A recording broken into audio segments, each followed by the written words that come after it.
here we go.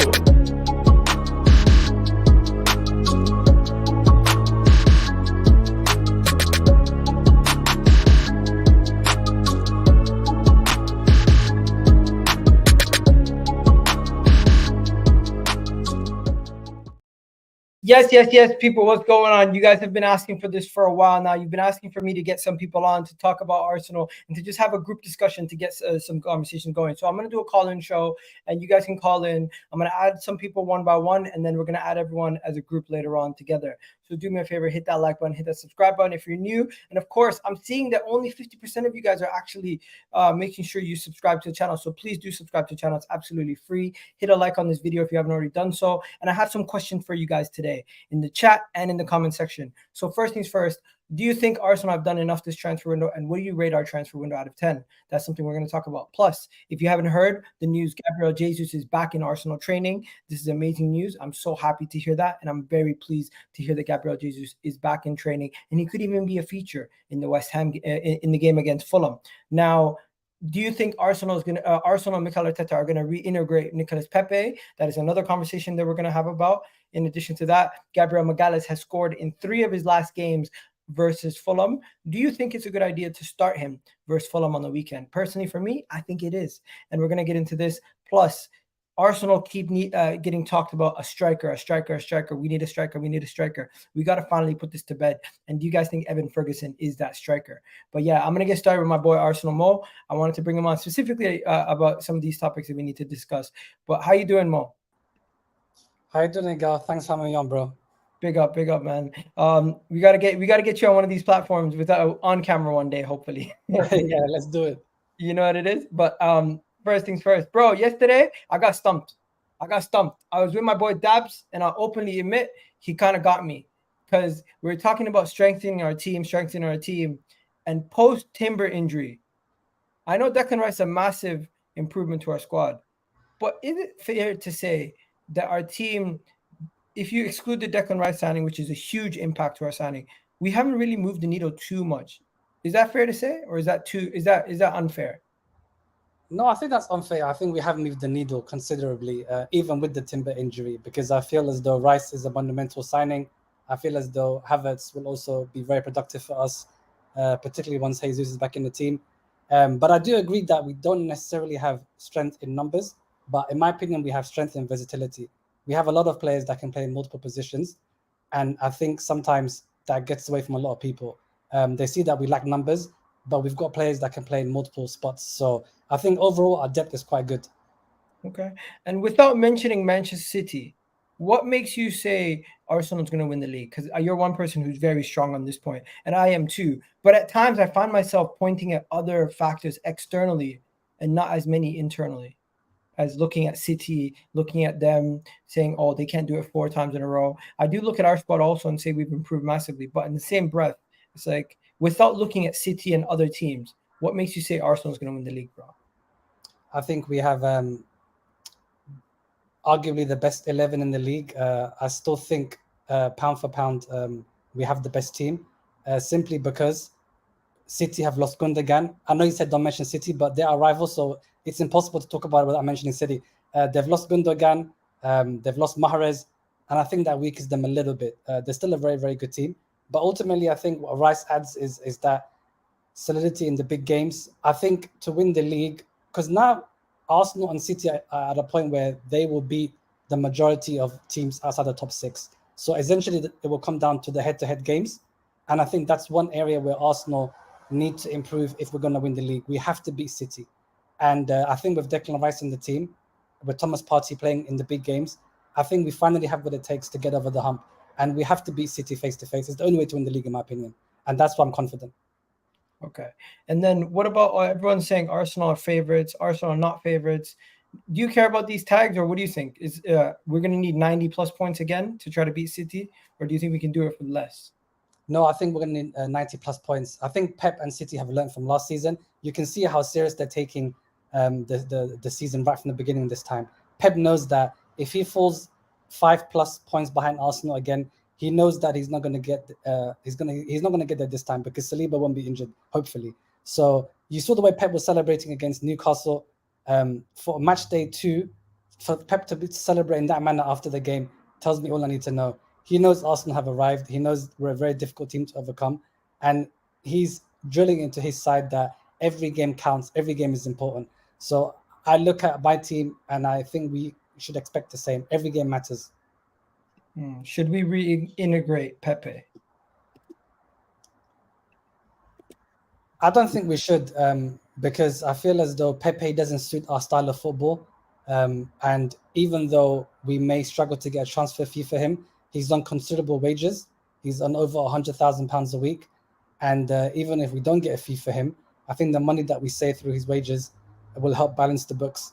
I don't think Pepe fits the way Arteta wants to play.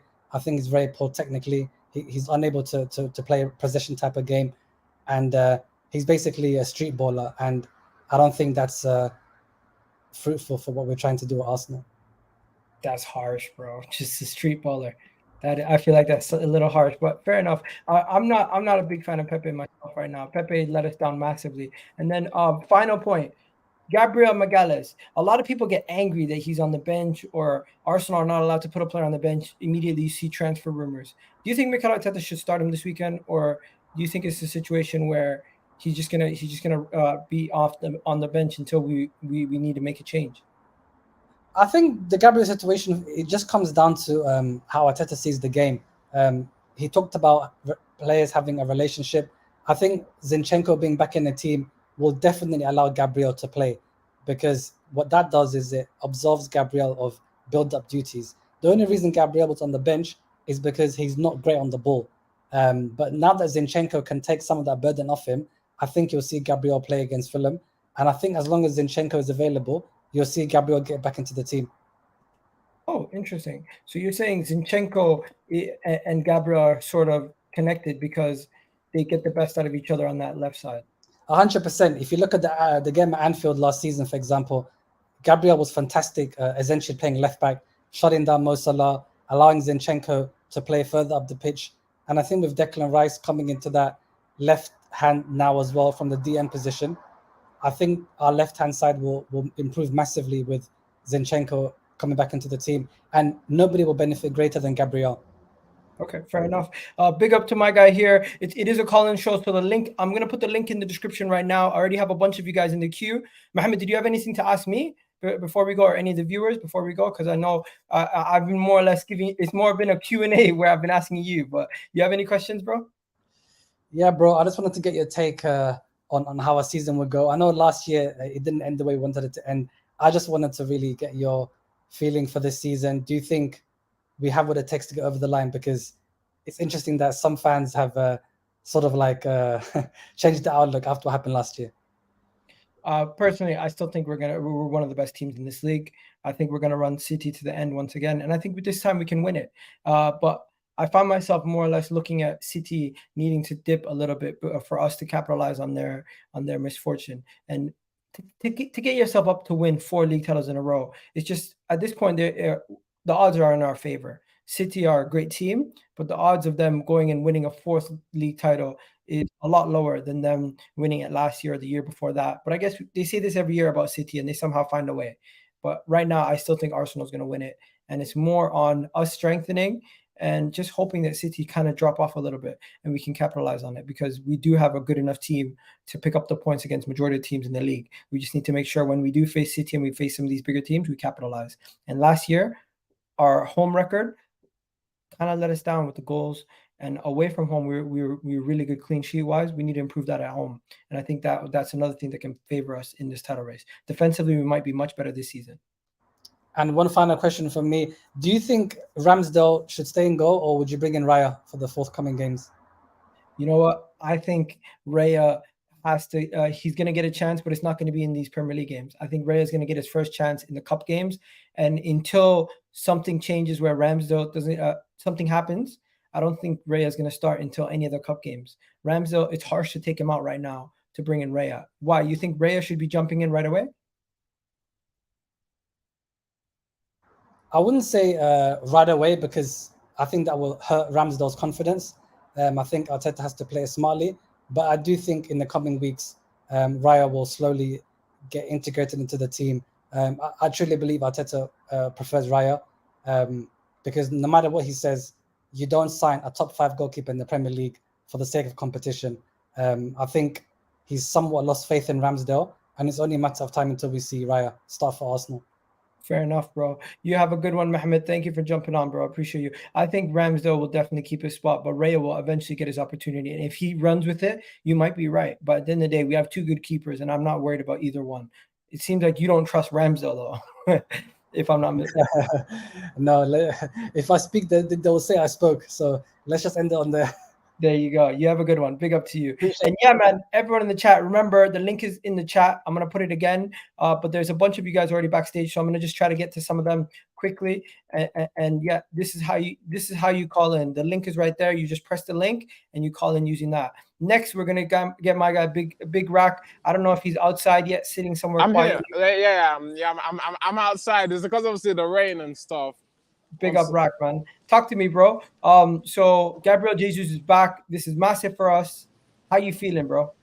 Bro, like I feel like it's good signs of stuff to come, and with the Gabriel Jesus situation, I feel like we shouldn't like even if he's back in training, I'm not sure if he'll be fit enough for the match day bench this week. Maybe for like the match day against United, but right now, I'll probably say no. Okay, fair enough. What do you think about Pepe? Do you think Pepe should get an opportunity to play? Pepe. I'll actually say no because, like, to be honest, since obviously Arteta gave him chances, even after the last time in the COVID season when he had that one good season in the COVID season. Besides that, he's been very inconsistent, and it's like he doesn't turn up when it really matters, and it's like that's kind of made Arteta realize, you know what, like this player is not gonna fit into my system how I want to play. Okay, fair enough. So I don't really blame Arteta for what he's actually like been doing with Pepe. What about Gabriel not starting the first 2 games? Do you think Gabriel starts against Fulham, or you don't really care? As long as Arteta is making decisions, you trust him? I'd say, like, as long as Arteta's making the right decision and it's not, like, affecting the team chemistry, then that's fair enough. Okay. Like, I'm fine with that. Finally, what do you think we need to do for the rest of the transfer window? Because we do only have, like, 4... today's the 24th. We have what? 7 days left. Oh, he's gone. Oh, you're back. Yeah, I don't know what happened to the signal. No worries, bro. What do you think? What do you think Arsenal should do for the rest of the transfer window? For the rest of the transfer window, I think Arsenal should try and get another attacking player. Either someone who can like add competition. This might sound cliche, but someone who can be able to, we can rotate well with Saka, like a quality right winger. I know we have Reece Nelson, but Reece Nelson's okay, but and the problem is he's injured at the moment. So I would probably either want someone who can either rotate with like Saka or like a high goal scoring winger who we can like rotate across, who can play across the front line. Because people are saying that Arsenal need to buy another striker, but a lot of top quality strikers, they're not actually available at the moment. People fail to understand that the striker market is scarce at the moment. You know what? You're right. And big up to you, bro. I was gonna let you go because I know you're outside. I didn't want anyone else interrupting you while you're speaking. Big up to you, Rack. Have a good one. Hopefully next time I can get you on a stream. You're chilling at home and you're not outside. Cool? Yeah, no worries. Say no more, bro. Big up to you, bro. Now for the rest of the panel, what I'm gonna do is I'm gonna bring multiple people on.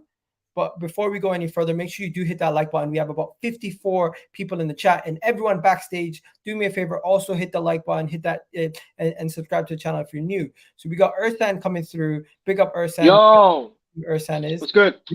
Good, man. Can you hear me? Yeah. Yeah, we can hear you clear. We got Ibrahim in the building. Big up Ibrahim jumping through. My brother. We got Natish in the house. We got Kabuti in the building too, and of course we got my guy Mohammed. So what I'm going to do, guys, is we're going to filter through topic by topic, and everyone's going to get an opportunity to talk about the topic. But before we go any further, have you guys heard the great news? Gabriel Jesus Jesus. is back, ladies and gentlemen. He's back in training. Good vibes, good times. Everyone should be gassed. And this was supposed to be a 2-month injury, potentially even 3-month injury, and he's back just like that. I'm gonna start with you, Ursan. How you feeling, bro?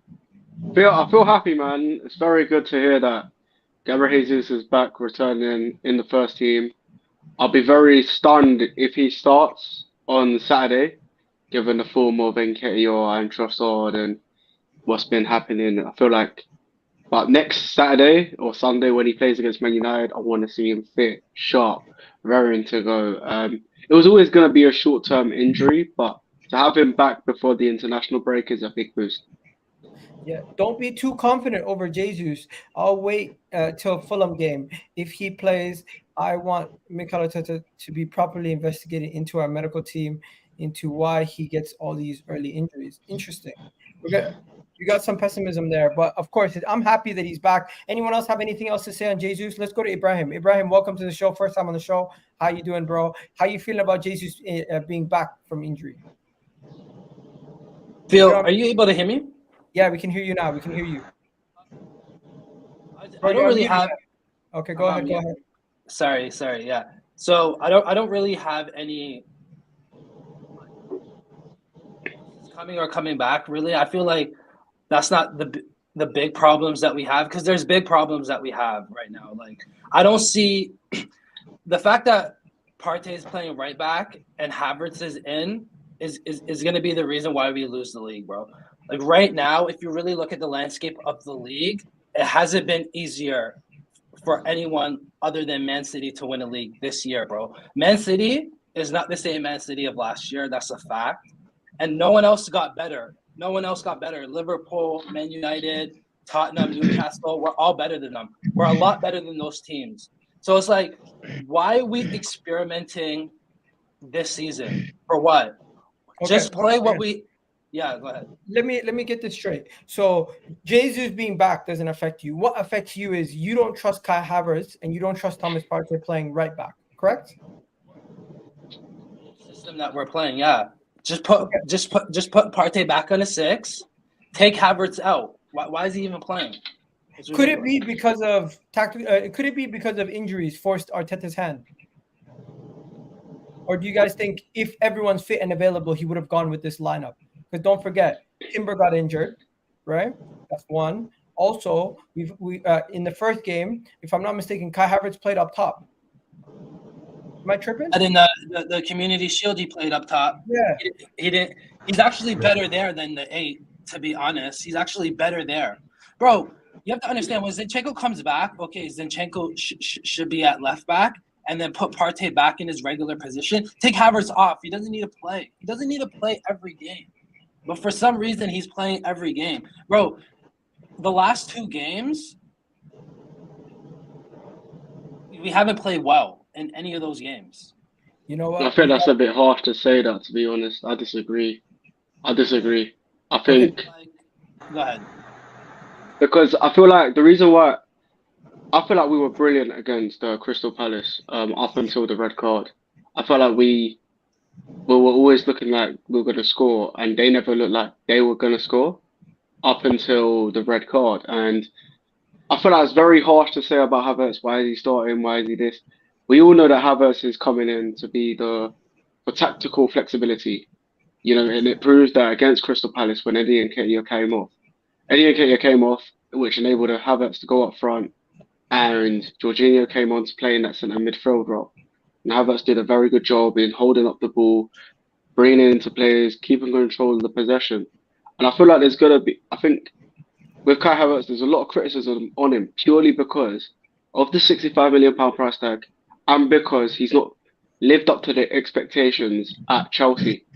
And I feel like we need to give him a bit of time and give him a bit of confidence. I feel like everyone's just being a bit harsh on him. He's only been here for about a month or 2. And the talent is there. I saw he ran more than any other player, against Crystal Palace. He worked tirelessly. I think And Kai Havertz is a scapegoat, guys. I I personally agree. I think I he is. personally think Kai Havertz is being scapegoated, but anybody else here agree with Ibrahim and say that Kai Havertz is a problem? I wouldn't say Kai Havertz is a problem, but I think that Arteta has made a commitment to give him an extended run of games. I think that's what's going to happen. I think he's going to run him at least 5 or 6 games. I don't think we're going to be as effective with Nketiah and Havertz on the field at the same time. That's just for me. I would rather have a tandem of maybe Havertz up top and maybe you play someone tricky like Trossard, who can find those little gaps in spaces. Somebody who can kind of create something out of nothing. You know, Havertz and Nketiah aren't really going to create anything for you. They have to be created for. The other problem is neither of them has end product. So you're not necessarily going to get goals consistently out of either one of them. So having both of them on the field, for me, I'd rather have one or the other. That's just my preference. See, But I think you need to give him a run. I'm the opposite. Okay, go ahead. So I was gonna say, thank you for letting me on, Egal, and to the rest of the panel. Go You know, I was just gonna say, when you analyze the game, the Nottingham Forest game, we absolutely controlled the tempo, we controlled the pace. You know, we were playing our second gear. We were not even trying. You know, even Arteta said this. You know, we were playing our second tempo. I mean, look at City last season. For the first, I think 10 or 15 games, they were playing second gear. They never really tried. Because again, you don't want to exhaust yourself. It's a whole season plus Champions League plus all the cup games. If you play 100%, you're gonna exhaust yourself, just like we did the end of last season when we lost Saliba as well, which was a big hit as well. The point is, you know, we have to take, you know, some of these games, you know, we have to be more careful with the ball. We have to have better transition. We have to control the ball. City are excellent at this. When they score when they score the goal, and they do not usually do, they control the ball for about 15 minutes, taking away the sting from the other team. They keep the ball, they pass it around, they keep on the sides, they make the other team even more tired by trying to press them.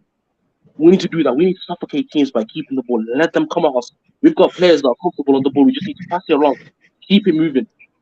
The We point did is, that against Crystal Palace. that's what I'm saying. We brought on Exactly, Zinchenko and Jorginho, and we did that. even exactly what I was happy with. The fact that, you know, forgetting Nketiah missing those 2 chances, right? Because it happens, right? Even though, you know, some may say I'm not the biggest fan of Nketiah, but, you know, he's not really our first main striker. You know, waiting for Jesus, you know, Havertz can play up top, even, you know, Trossard and Martinelli. The thing is, you know, Arteta's still experimenting. You know, we never had enough games in preseason to experiment with all of our players. You know, we never had chance to, you know, create new formations. Because, again, we don't want to only have one style of play. A lot of these Arsenal fans are saying, no, go back to the full strength team. No, if we go back to the full strength team, that's only going to be one style. Let's just say that one style of play does not work. What are we going to do? So you need to have multitude of plans, A, B, C, D. If any of them don't work, then have a further one. Pepe's a master at this. And also, Yeah, I agree. As we were talking about Pep and City, we actually have a Man City fan here, a Man City MCFC protocol. By the way, guys, I am getting absolutely crucified on social media for saying Man City have gotten weaker. Does anybody actually agree with me that Man City have gotten weaker? I agree. They have. They have. The reason, Okay. the reason why I say they've gone weaker, but doesn't mean that they've gone weak enough for them not to win the league. So we got ourselves covered. So again, even if they've gone weaker, they're still strong enough for them to win the league. Let's not, you know, conflate the two. They've gone weaker because again, that's what I was gonna say. Let the Man City fans speak. Man City protocol. Talk to me, bro. What you got to say? Because a lot of Man City fans are always on my case. They're like, Kevin De Bruyne got injured. Rival fans were celebrating. Foden stepped up in his absence. No one was celebrating Kevin De Bruyne's injury. That is. I was celebrating it. Bro, you can't be celebrating injuries, bro. And of course we can't. First of all, he didn't die. That's number one. Number two. In sports, it's okay. Like, bro, like he didn't die or anything like that. He's still a millionaire.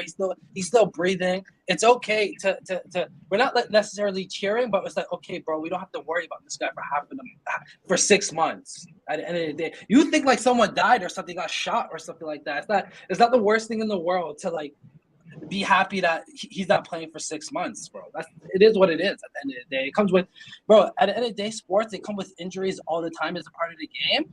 And it's like, bro, any advantage that you can have, you'll just take it 100%, bro. I've been like this all the time. I feel like it's a North America thing, too. I feel like trust me, in football, in like American football or basketball, people don't care. It's more rugged over there. There's no nice guys over here, man. Hi, Bro, if you the way permit.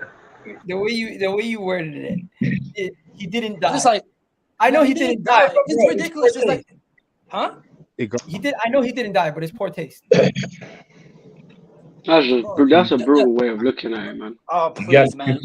Have you guys ever been to one of those Premier League games and the trash that they talk to the other opponent? What's the difference between calling someone a horrific bad name, right, or being happy that they're gone for 3 months, 6 months? What's worse? It's like a part of the game. It's like now you guys want to have a moral compass on. I think there's etiquette talking around shit. injuries. No, There's etiquette around injuries. You know, you can call somebody. It's whatever never you nice to want be injured, but, man, for a yeah. long period of time where you're missing out on doing the one thing you enjoy doing and the one thing you get paid for. We know it as Arsenal players. Everybody here. We've is had happy so that many they players get injured paid. that it's Everyone. hard, man. Anyways, And if I saw Man City fans laughing at the fact that Timber got injured, laughing at the fact that Saliba got injured, and Tomiyasu got injured last season, I'd be angry, like I'd be upset and I'd be disappointed. Although, like Kevin De Bruyne's injury does give Arsenal. I'm on live on YouTube, Jump. Give me half an hour, please. Yeah, if you permit, can I? One sec. Can I finish what I was trying to say, please? Like, although Kevin De Bruyne's injury has given Arsenal a little bit of an advantage, as Man City have a little disadvantage, I wouldn't want to look at somebody, a fellow professional, and want them to get injured and laugh at the fact they're injured. At the end of the day, they could come back and be even better and be unstoppable when they come back because everybody wants them to do that badly. And I feel like it's never nice to have a couple injuries ourselves and then for them to laugh at us. I don't find it responsible. Let the Man City fans speak, and then we're gonna go to Mohammed. Go ahead, Protocol. What are you saying? I want to clarify one thing before I get smoked in the comments. Just one thing. I don't want anyone to get injured, nor am I happy. I'm just happy at the fact that, okay, like this guy's not going to be playing for 3-6 months and we have a chance. That's like the mentality. I don't really care if someone gets injured or doesn't get injured. It's just the fact that, yo, let's take advantage of this opportunity and like, because at the end of the day, if we win the league and KDB is out for the whole season, let's say, no one's gonna remember that. It's just gonna remember that we won the league. You know, it's the way that you worded it, bro. You said he didn't die. Yeah, it's more like he's happy for Arsenal rather than happy that the player is injured. It's just that. I hear that, Natish. But let's hear from the Man City fan. Protocol, what are you saying, man? Because you wanted to call me out. Okay, first of all, the KDB injury is not that much. He'll be back into so we'll have him for the business end of the season, so it's not a problem. And the other thing is, I heard the other Arsenal fan talk about how Pep was celebrating against Newcastle when we won. Like he was saying it as if we are scared of Arsenal. Arsenal are a good team and everything. I'm not gonna say that, but Arsenal are making it out as if we actually scared of you. We actually we don't have a plan and everything. Look, Arsenal are a good team and everything, but you're not you can do whatever you want. You can believe in all these things. We are poor, we are weaker this season, but no, we feel strong. Like I don't see the only reason I hear you had Saliba and everything, but the only reason you're at the top, first of all, last season was because we were poor. Like last season, we actually last in the league was probably the worst season ever, or second worst in the league. And if you think we can do 89 points this season, then yeah, you just trying to give yourself. I'm not saying Arsenal are a bad team or anything, but don't pick up Arsenal by downplaying Man City.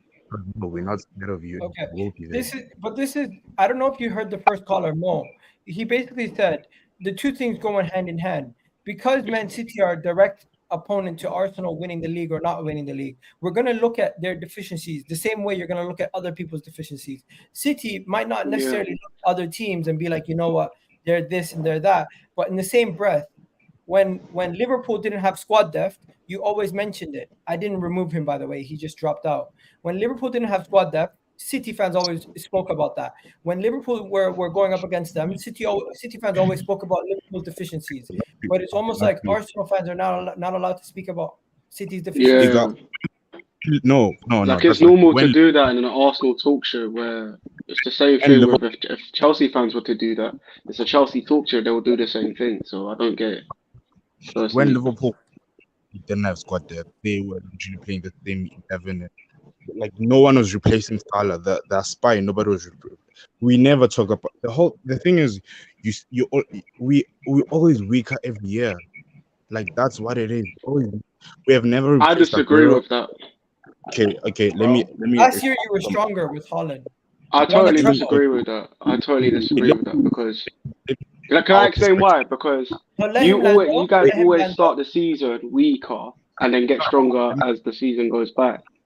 Like you always have this period from August to I think October or November where you guys are still title worthy, but you don't win enough games in that period compared to October to May. And I feel like that, like you guys have got weaker. I don't agree with that at all. To be honest, I don't agree with that. You just always start the season slower.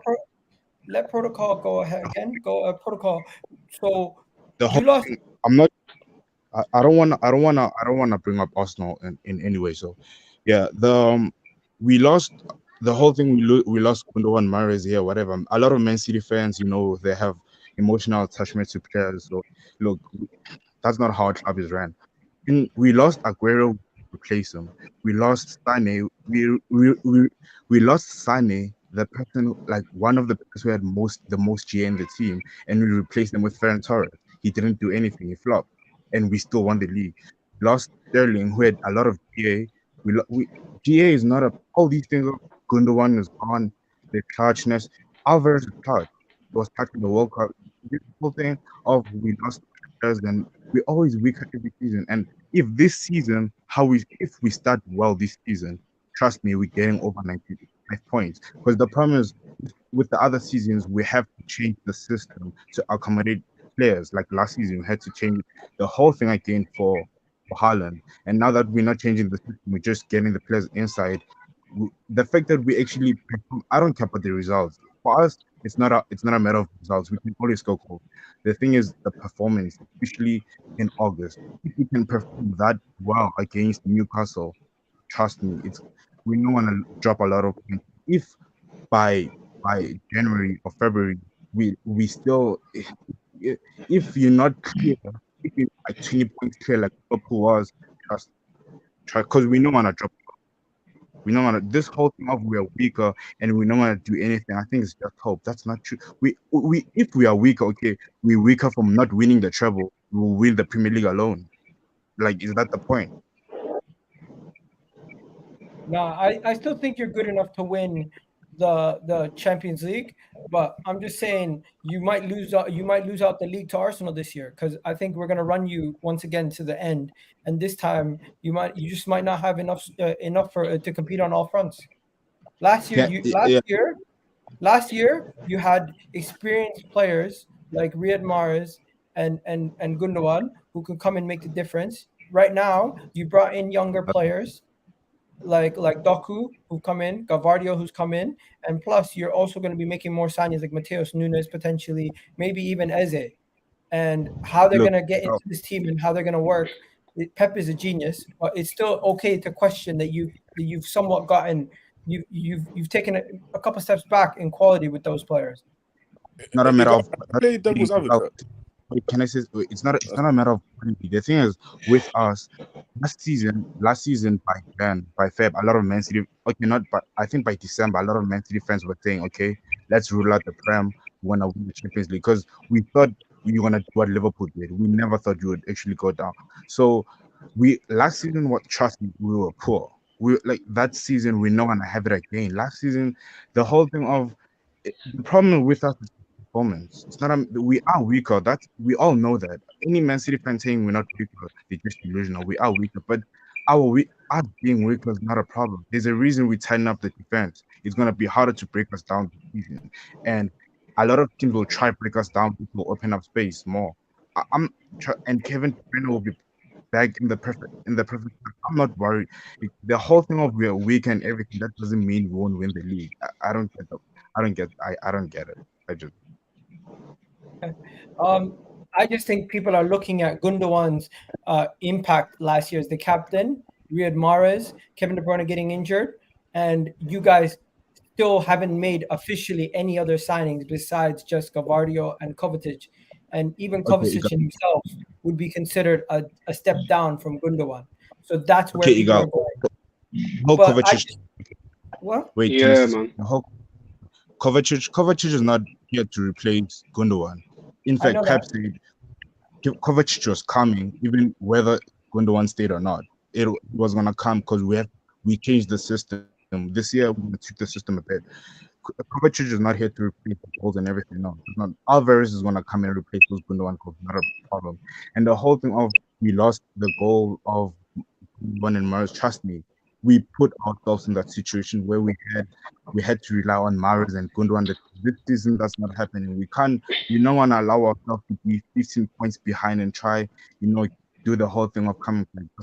That's not going to happen. Trust me, it's not going to happen. Let me just ask. All right. Let me just close off this part of the show, and let me just say one thing quickly to you, bro. So City are still favorites in your eyes. You believe City are still going to win the Premier League, right? Yeah, 95%. 95% sure. Okay, no problem, bro.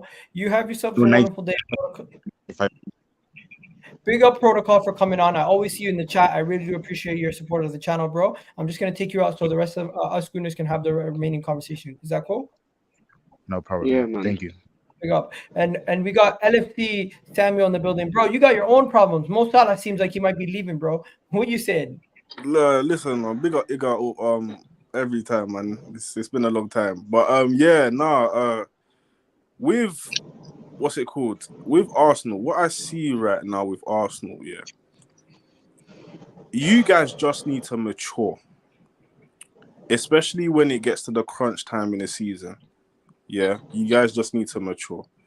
A lot of the time when like you see with what that Man City performance. I'm sorry. Say again?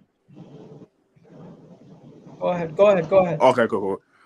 A lot with the Man City performance, especially with Newcastle, you saw it was a very mature performance, even though it was just 1-0. The way Man City handled Newcastle to a point where they were just passing them about, and Newcastle couldn't really do anything. That's where Arsenal need to get to, but especially at the crunch time of the season.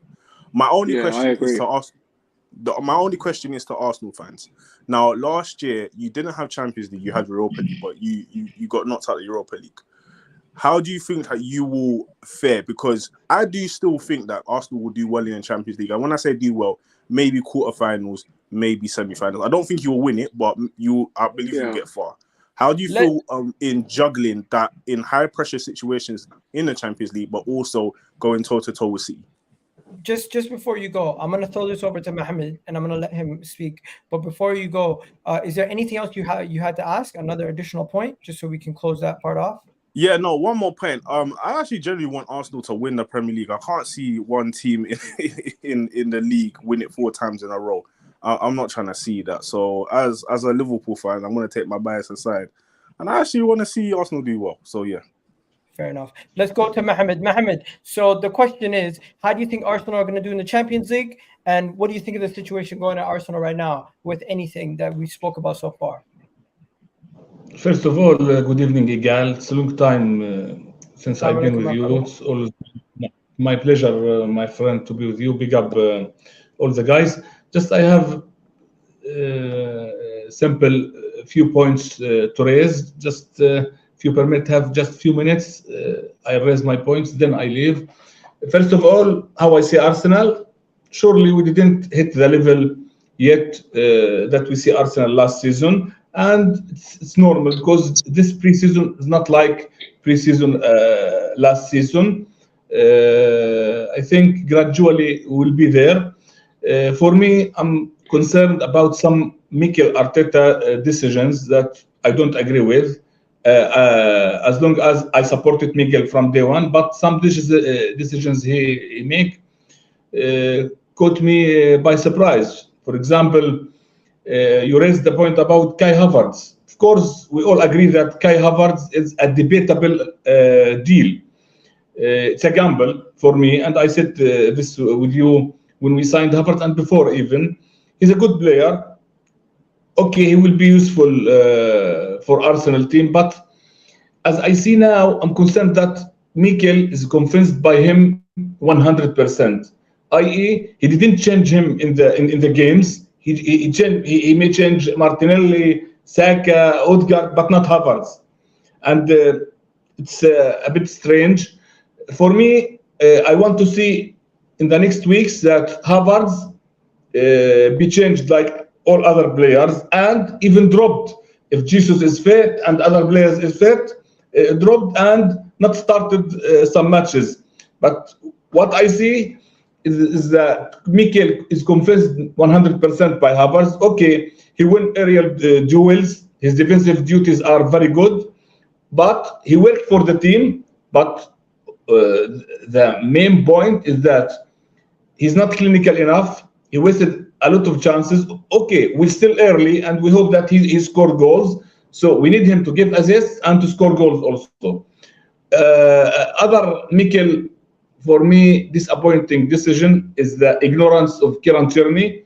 For me, Kieran Tierney is being treated unfairly by Mikel. Zinchenko is the best left fullback for us, okay, but I don't trust Zinchenko injury-wise. Last season, Zinchenko missed 11 games in the league due to his injuries, and this season he was all pre-season out of injury. For me, after Zinchenko, Tierney. When I compare Tierney to Kivior, who is a center-back, not a left-back, or Tomiyasu, who is good at right-back and not good at left-back, Tierney is far better than Tommy and far better than Kivior. And not making the team score sheet in the against Forest and Palace, for me, is not fair at all. Also, Trossard being ignored like this by Mikel, entered in the last 15 minutes against Forest, not playing at all against Palace, even when we went to 10 minutes before and after. For me, Trossard deserves more minutes to play. He's a very good player. He can play left 8, he can play in Martinelli role, he can play a striker. So this is for me is strange. And of course, Gabriel, you raised in the first of the show. For me, Gabriel must return to the defense. He, with Saliba, is a good partnership, and last season we saw this. When Gabriel in the defense with Saliba, we are all assured. And Ben White return, I hope soon, to the right side of defense, because, okay, I can analyze that Arteta wants Partey there with the absence of Zinchenko to have the ball more, the position more, and he wants Partey, Rice, Odegaard, Havertz in the same lineup. But when the team, when our team is complete and all the players is available, he must be brave enough and to have decisions. White with Saka last season was fantastic duo in the right, and we see the Palace game. We controlled the ball first half. We didn't enable to penetrate them because Saka and Martinelli, they gone in the wings one and they face 2 or 3 defenders. There is no Ben White to make overlap for Saka and to help him, or Tierney with Martinelli. So if some matches need Partey, Rice, Odegaard without Havertz, okay, make this line up. If some other matches need Rice, Havertz and Odegaard without Partey, okay, make this decision, but not to play Havertz or to start him at every match. So I wait Jesus to be fit and all the team in the next weeks to see. So for me, I'm worried about these decisions because I think Partey at right back and Tommy at left back make our defense not stable enough. We lacked cohesion and harmony in the first 2 matches, Egal. So it's my analysis about the situation, and I hope that we return to the same level we saw last season, of course. and because Fulham game, inshallah, we must win it. And then the first big test against United, and Arteta must be concentrated enough. And I'm really disappointed and even sad about Tierney, because I rate Tierney high enough. He has pace, power, true fighter. He gave us something different every time he entered the match with his directness, pace, overlapping, crosses. So I think he's far better than the guys there in the left side of our defense. But Zinchenko, who is his injury record is very worrying, Egal. This is my point. Yeah, Okay. To raise. Big up to you, bro. He literally broke down everything. I know you gotta go. Have a good one. Appreciate you, Mohammed. I'm just gonna say to Thank Samuel, you, guys. Thank you, guys.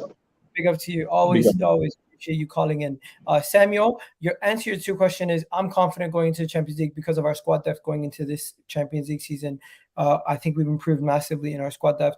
But unfortunately, Timber got injured, so it does hurt us.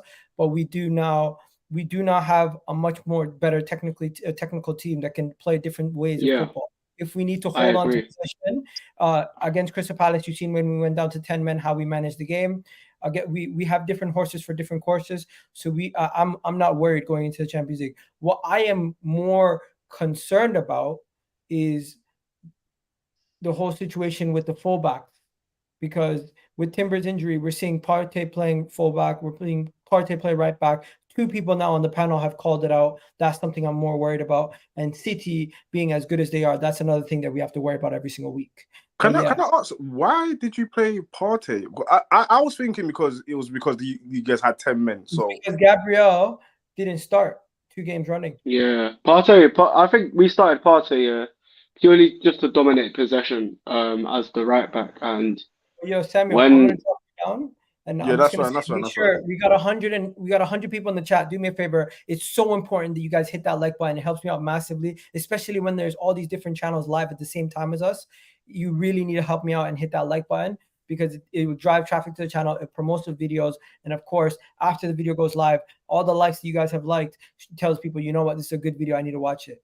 So yeah, make sure Big up, Samuel. Really do appreciate you jumping on. I haven't spoken to you in a while. But yeah, we gotta go get into the nooks and crannies of this conversation. So I want to go to the people who haven't spoken yet. Ursan, Ibrahim, take a little bit of break. You guys got to speak a little bit earlier. There's Ben in the house.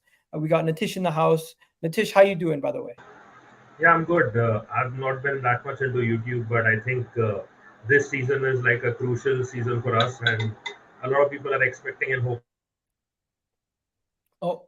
What happened there? Wallahi, I didn't even remove him. He just got kicked by himself. Natish, you okay? Yeah, the camera moved and it switched back to the other one. Sorry about that. It's just I'm trying a new camera, so it's still in a work in progress. No worries, bro. So there's 3 questions. 1, are you concerned about Kai Havertz? 2, what do you think about the starting lineup? Would you make any changes? And 3, just how you been, bro? I haven't spoken to you in a long time. About Kai Havertz, not a big fan. Didn't want him at Arsenal. Money wasted, honestly, in my opinion. The thing is, see, if you want a midfielder who doesn't give you any goals and assists, then just play Emil Smith-Rowe in that role, and he'll do a better job. He'll run around more than Kai Havertz. He'll give you a better work rate. He'll give you better pressing. He'll give you everything that you need if you don't expect any goals and assists from the player in itself. Like, last 2 games, I don't have any complaints against Kai Havertz, but the same thing is, if I don't want a player to give me any kind of numbers with regards to goals and assists, then I can play any player there. Any player who will give me that work rate, and he'll close down the ball and he'll get me, like, say, fouls near the box so that we can take set pieces. So Smith-Rowe is an option that can also play there. Then the biggest crime, I think, in Arsenal history in recent times is not playing Trossard when he's in the form of his life. So that has been one of the main things that even on Twitter I've been saying all this time. Like, why the hell are we not playing Trossard when he's in the form of his life right now? I agree with you. I think Trossard should play more, but the issue I have with Trossard is I think Mikel Arteta thinks of him as a super sub. Don't you guys agree? I think he looks at Trossard as a super sub, somebody to bring off the bench. But let's go to Ben. What you saying, Ben? How you feeling?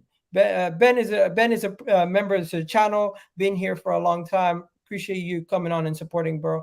How you doing, Ben? And of course, we also got Kabuti, who's also a member. So I'm gonna ask both you guys, what do you guys think about the whole Kai Havertz conversation? Is he being scapegoated? And also, one more thing, I think Trossard is not playing because he's a super sub.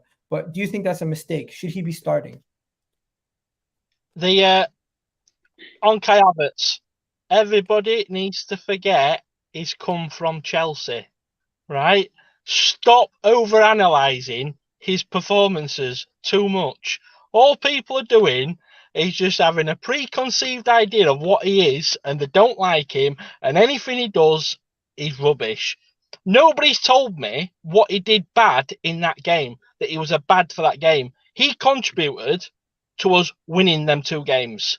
He might not have got or an assist, but I can tell you what, in the first few minutes of the Crystal Palace game, he did a lovely ball through to Martinelli onto the and people forget about that. People need to forget that you didn't want him. Forget you didn't want him, because if he'd have come in from another league, if he'd got him from France, from, I don't know, Marseille, an unknown player, and had put him in there, nobody would be criticising him the way that he is. Stop criticising him. Just get behind him until he does something wrong. If he does something wrong, then you can call it out. But until he does something wrong, keep playing him, because he's doing well. He is our target man, whether he's in midfield or he's up front. You can see perfectly well what he was doing. Arteta's looked at who beat Man City last season, and one of the teams that was very successful against Man City last season was Brentford. And what did Brentford do? They had Ivan Toney up front, and they had a goalkeeper who can find Ivan Toney up front. They'd be getting pressed off Man City, and they'd whack it up front up to Ivan Toney. And even if they weren't getting an attack out of it, it was their out ball. And that's what, whether he's field or whether he's up front, that's what he's there. I think Netweed made a fair challenge here, and Ibrahim probably is going to want to say something too, but he said fans are allowed to criticize him as they feel. But for me, the jury's still out on Kai Havertz. Hope he scores on Saturday and gets a goal and the best very currency. Okay. I feel like with Havertz, right? Ever since he had that, ever since we signed him, everyone's just had an opinion on him, whether it be from Chelsea fans, whether it be from United fans, or the rest of the world. Like, we witnessed him in the preseason tournament against the MLS All Stars, and he was getting scapegoated too many times just for missing, the volleys in the volley challenge. And I feel like he's getting misrepresented as if he's like, it reminds me of Mesut Ozil in a way. People are saying he's lazy, he doesn't work hard. What is he good at? He doesn't add that. But for me, against Crystal Palace, like, there was only one thing I had a problem with Havertz, and that was his tackling. It wasn't the fact that he wasn't making the effort. It was the fact that he wasn't as aggressive enough and solid against the player as Granit Xhaka was. Do you get what I'm saying? Where Havertz was always getting bitten past it, and I find it difficult for Havertz to manage how he's going to play in that midfield, where he has to have a lot of defensive responsibility and attacking responsibility. And I agree with what you're saying, because he actually created that chance for Martinelli, and Martinelli decided to take one too many touches. Havertz made a brilliant tackle. All of a sudden, Saka's found Nketiah thrown goal, and he's created the chance. And I feel like people are overthinking about how Havertz will play, how Havertz will gel, how Havertz will do. And I agree, like, using him as an outball, if it's Ramsdale that finds him, or Saliba that finds him, or Raya if he comes in, so that we have the ability not just play from the back, but to go long as well. Not just to win games through playing brilliant football, but to win games from set pieces like we did against Palace last season, or Chelsea this season when we won it off of set pieces. And I feel like what Havertz offers Arsenal is a lot of height, a bit of physicality, where he doesn't get bullied. And I feel like people need to understand that we don't just want to be the team that plays teams off the park with the passing creative, with the Odegaard technique and Saka being pass players. No, we want to be as physical as any other team in the league so that we don't get bullied. Same thing with Man City, with the point about Brentford. Brentford are one of the most physical teams in the Premier League. But the reason why we won so many games last season is because of our physicality against the likes of we become basketball top-grade like sides. we become basketball like I love it. The height, the physicality, the energy. Yeah. Booty speak because he hasn't said a word. And then I'm gonna Sorry, come back. man. Appreciate it, Egal. And Talk to me about that battery's going. I'm gonna go. All right. Okay, big up Ben. Big up Ben. Talk to me about Kai Havertz, bro. And people in the chat, do me a favor, hit that like button. Let me know. Do you think Kai Havertz is a scapegoat? Cheers, Egal. I appreciate it. And just for the record, it's Kibui, not Kibuti. You added a T in there. So sorry. All good. You're good, bro. So real quick, I'm happy Jesus is back, but I don't want to see him rushed. The last thing I want to hear is that he gets on the field and then re-aggravates that knee. So if it means 1, 2, 3 games before he gets game time, I'm okay with that. I think Kai Havertz is being scapegoated because we're not playing the champagne football that we did in the preseason in the first 2 games of the season. I think he's going to be an integral part of this team. I've moved on from the fact that he's from Chelsea. I've blocked off the fact that we paid a lot of money for him. I just want him to come good, but he's going to need to score some goals. So the hold-up play, being physical, imposing himself, it gets you a certain amount of credit. But if you don't score goals and you're in that position when guys like Trossard have scored goals, when guys like ESR 2 seasons ago were putting in goals, coming in deep, coming in late into the box, if he doesn't do that, like 6, 7, 8 games in, then Arteta has to kind of spell his time. The team's going to have to be deep through the season.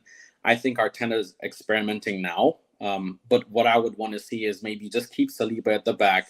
Maybe you add somebody next to him, maybe Kivior. Or if you play Gabriel, then you put Ben White or Kivior next to him. I don't understand what he's doing with Partey at right back when he should be in the middle of the field. But, he's the coach. He knows what he's doing. He has his method to his madness, right? It worked last season. We just have to be patient and see what happens. Now, if we start losing silly games or giving up silly goals, everybody's going to be up in arms. But last season, I started off like really, really confident. This season, I'm just kind of tempering my expectations. I need to see where we go in the next 4 or 5 games. And I think we have to be close to winning out all games before we play City. If we don't, then we're already in a hole. That's my opinion. I don't know if this is true, but if Man City are going for 24-year-old Shrewsbury Hall, he might be a good signing. But these are panic signings. They are not Man City's first choice summer transfer window signings at all. I don't even think it's second choice. Shrewsbury Hall, was he even on your radar? Like, come on. Abdul Salam, you cannot lie to me. These are panic buys. Man City is panicking. This is the reality. But go ahead. And their fans want to tell us they didn't want Rice. Wallahi, big lies. They want let me talk about the Havertz. Cheers, guys. I'll jump off now, but appreciate you having me on. Big up. You guys have a One great day. second. I just wanted to reply. Big up. I just wanted to reply to this thing. See, the first thing is that Partey playing the right back is actually a tactic that is for the low block teams. We are trying to play against them. What happens is when Saka is playing on the right wing, he attracts at least 2 or 3 players to him, and that frees a lot of space on the left wing, which is for Martinelli to exploit. So Partey can play that ball across, and then it can free Martinelli and push him into the box, and he gets the chance to score. But the problem is, what a lot of people are not seeing here, which happened in the Crystal Palace game, is when Havertz and Nketiah were indulging with the ball after Martinelli was getting the first ball from Partey, they were slowing down the pace of the attack, and that is a major problem. Now, Crystal Palace couldn't score if they had to score to save their lives. But the problem is when a team which actually scores in front of goal and actually creates chances and will put the ball into the back of the net, that will be a problem. The only goal that we got in that game was through a penalty kick, and which is a major concern. That is why I said, if suppose you have to play a player there and want to control the attack and keep it fast as it was last season, then you can obviously play a Smith Rowe without having any expectations for a few games regards to goals and assists. He can do a better job than Havertz is doing right now. And if Arteta is experimenting anyways, why not with Smith Rowe or Trossard? Okay. I don't think I don't think he wants to sign a player of Kai Havertz for that kind of money and then put him on the bench. But I think he's more or less invested heavily into Kai Havertz's success. So he's trying to get him as much game time as possible. But Ibrahim, what are you saying? He's playing right now is position for him. Me personally, I would have him as a false nine. That's what I would play him at. I think that's his best position, to be honest. He played bad in Chelsea, but Chelsea is just bad, period. So it doesn't even really matter. But I'm telling you, his best position is either the 9 or where Odegaard plays. It's not your audio is playing it. Oh, sorry, you can hear me? Your audio cuts in and out. It's tripping me out big time. But yeah, protocol. If you want to jump back in, Man City never panic buy. Even my grandma would have thought of that. City, they're going to be okay, man. I swear to God, they're going to be okay. I feel like we bottled the league last year. Man City didn't win the league. We handed it to them for some reason. We were way better than them throughout the whole season. It was not even funny. We were battering teams. We were dominating teams. It's more of a mental thing for Arsenal. I think Arsenal needs like at least 1 or 2 more players, to be completely honest. Let's look at Kudos and another left back or right back. But it's more of a mentality thing. It's like, what are you going to do? You bottled the league last year. How are you going to respond now? Because if they don't win it this year, Egal, I don't see Arsenal winning anything. Like, I don't see us winning a real title, like a Premier League or a Champions League anytime soon. If we can't win it this year, I can't see us winning ever, bro. It's really that bad, bro. 20 years is too long. It's like, what can we do? We have to win it this year. That's what I'm saying. I don't even care about Champions League. Well, I don't care. I need a Premier League this year. That's all I need. So you're basically saying Premier League or bust.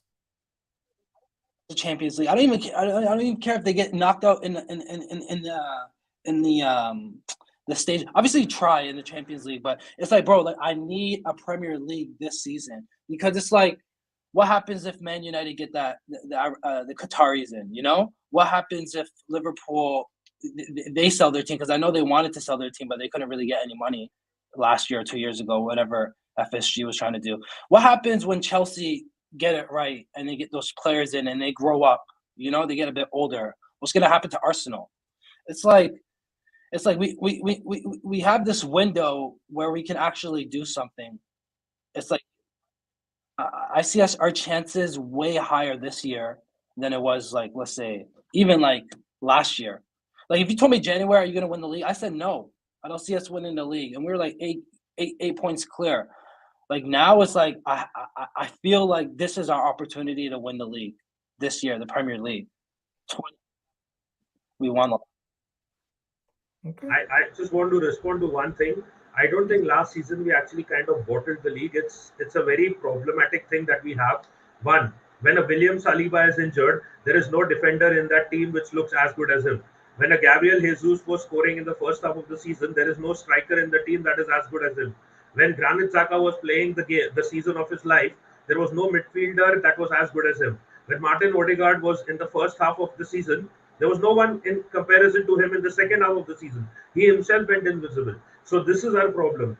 When we have players that are in form, there is no replacement or backup, and Mikel Arteta tends to ignore the squad depth, and they don't get to play. And at the end, what happens is when we need the replacements, by the time they're not in form or they can't step up. So it's a very big problem that we can face again. Right now, William Saliba is playing like no other defender in this league. If tomorrow again he gets back injured, Gabriel can't fill his shoes. He's a decent defender. He's a good enough defender for Arsenal. But can he be the William Saliba of the team? No, he cannot be he cannot do that kind of thing. So the problem is we have certain players in the squad who are way above and you can say are playing at a very high level. And there are other players who are playing at very, you can say, average level at times or even below par. But what happens is because the team is winning, no one actually points those things out. But when we start losing, everyone starts saying that we are bottling games. You know what? I want to know. We don't need Saliba. Sorry, just 1 second. We don't need Saliba up 2-0 against Liverpool to win the game. We don't need Saliba up 2-0 against West Ham to win the game. We don't need Saliba against Southampton. No, we don't. We're up 2-0. Bro, we need him. Saliba's our best defender, and you're saying he is our best defender to close out games. He is the best defender, but you can still win that game without him for a half. I hear that. Why you can see 2 goals in a half? I hear you. But we also conceded 3 goals against Southampton, and I feel like those goals would have been avoided if Saliba was there. The reason why people keep saying Saliba's injured was also because Tomiyasu was also injured, and we didn't have the flexibility in the rotation. If Saliba was the only injury, like Kivior instead of Holding, he should have. He should have done that because he actually played well against Newcastle when we won, and Chelsea. And apparently, Rob Holding had an injury. Apparently, Rob Holding had an ankle injury going into that Liverpool game. Get rid of him too ASAP. He's terrible. 100%. Get rid of him too. But guess what? They don't want him. Egal, are you still? Well, we should have won those games. Egal, are you still Saliba's injury away from another collapse? You know what? With Timber out, we should still be able to manage now, because we still have what do you call it? Tomiyasu fit now. So if Tomiyasu's fit, and we have what do you call it? Zinchenko fit, we can manage. But the Timber injury definitely put us in a similar situation to last year almost. Egal, let me ask you this, yeah. Do you think that I feel like with Tom, my biggest problem with Tomiyasu is his availability. Last season, I thought he's going to kick on, he's going to get a lot of games for us. He was injured before the World Cup. He came back during the World Cup. He got injured again during the World Cup, and then we missed it. And then he got injured at the same time as Saliba. My problem is that if he was available and fit during that time we were in that running, we would have done a lot better with him than with Holding. And I feel like I watched him Palace. I'm interested to know what everybody thinks about him. I thought he was one of our worst defenders on the pitch. I thought actually Ayu had a great game, so we can't totally blame him. He was like playing like a prime, you can say a prime Salah in that game. I don't think it works when we have 2 midfielders. I mean a midfielder and Tomiyasu, because he's so defensive. At least Ben White overlaps. I think Mohammed spoke about this earlier. Tomiyasu was poor versus Crystal Palace, and he didn't have a good game at all. I gave him like a 4 out of 10, but it is what it is. I think Tomiyasu, he's good. He's a player who is very good defensively, but when it comes to asking him to do attacking work, it doesn't benefit us, and especially when he's playing in the left back position. And he's not really helping Martinelli at all. That's why I think he was on the left side to kind of circumvent the defensive work. So you didn't have so much from Kai Havertz and Martinelli. Yeah, definitely. Defensively. But it didn't really work out. I want to see Kieran Tierney get given more opportunities. But what's thoughts on the defender from Crystal Palace? I don't think we're going to be going for Guehi anymore. He's a talented center mid. A really talented back. Player. We need to get that Monaco. I do like him. Mitoma. I feel like he would get a move to a top 5, top 16 within a year or two. Mitoma's 100 million plus easy now. And before Timber, so like I don't care, pay it up. You can get like 70 million for him. By the way, kudos is playing with Ajax right now.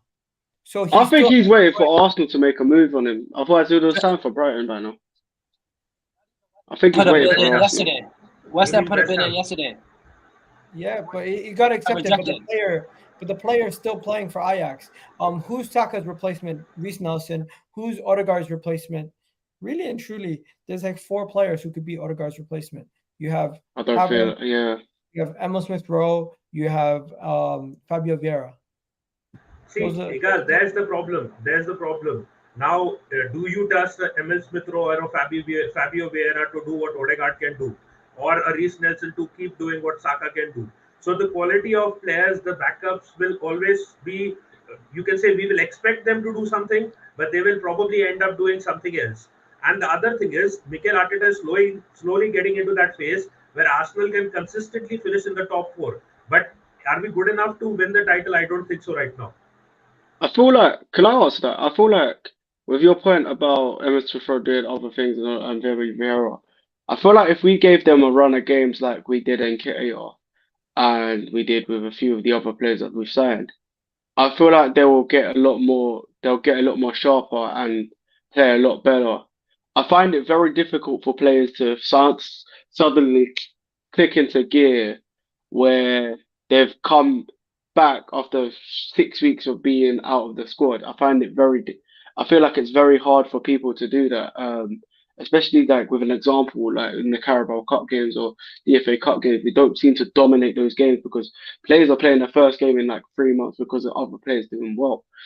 And I feel like the reason why we won't get that form is because we don't play them. If we played them more, like I've seen with Eddie and Nketiah, and like I've seen with Gabriel, getting starts after starts after starts, you just got to give them a run of games, whether it's 30 minutes or 60 minutes or the whole 90, for them to be better.